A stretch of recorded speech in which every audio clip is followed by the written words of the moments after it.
Hey friends, I'm Maria with MTaylor Creations.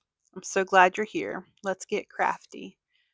Today I have the Simon Says Stamps April 2026 card kit, and I have taken out the stencils and some different distress inks that I have in my stash. So here I'm just starting out with Abandoned Coral, just ink blending the first flower here.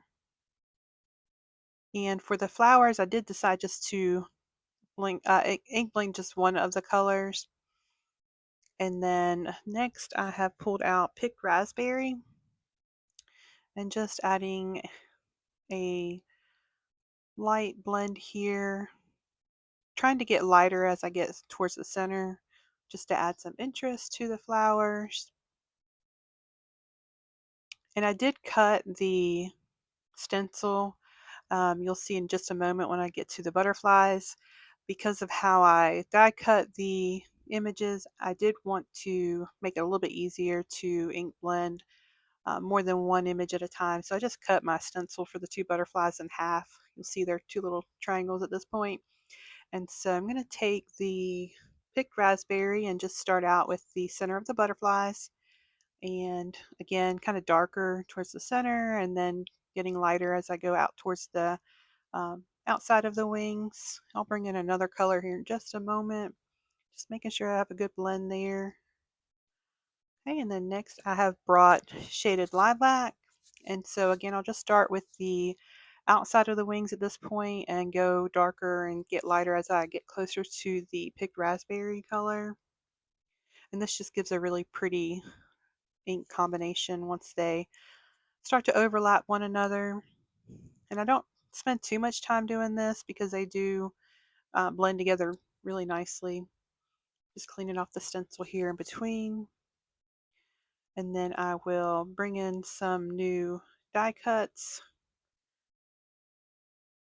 And I just have this on the insert from the Misty, the sticky, um, little sticky pad, just to hold the die cuts in while I'm stenciling.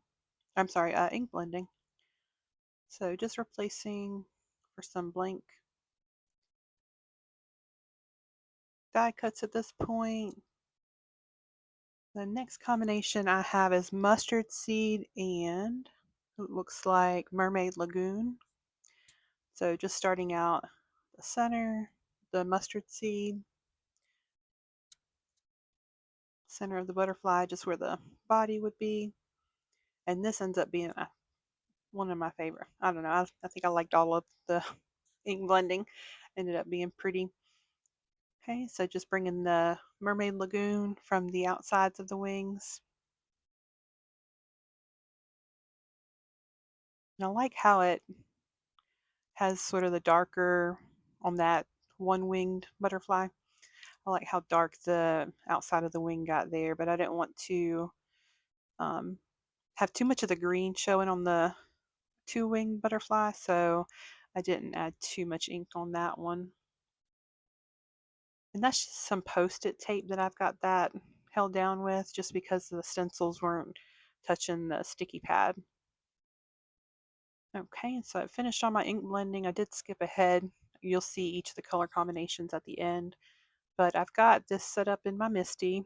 And now I'll add the lines from the stamp set.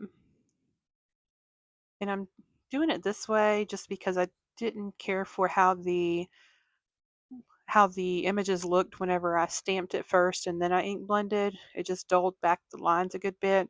And I did try to emboss with clear powder, but still didn't think that it was as clear as this ended up being. So I really like doing the ink blending first, and then just I've got the Versamark Nocturne ink. I'm sorry, Versaclair Nocturne ink. It's a nice crisp black ink. So again, just popping all these different images back into their space. We'll add the outlines to all of them.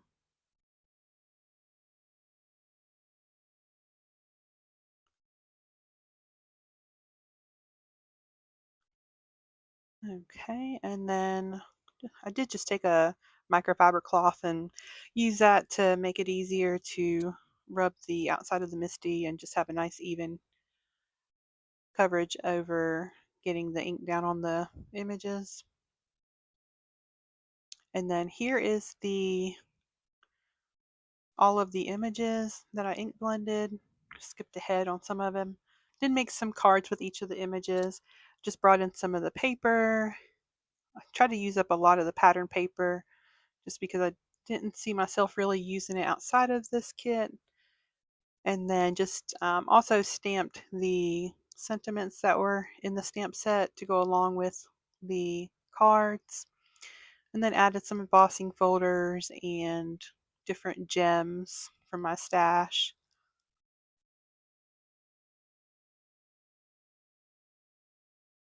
Okay, for this one I added the blackout technique just with the embossing folder. Really liked how that one came out. Okay, and that is it for today. Thank you so much.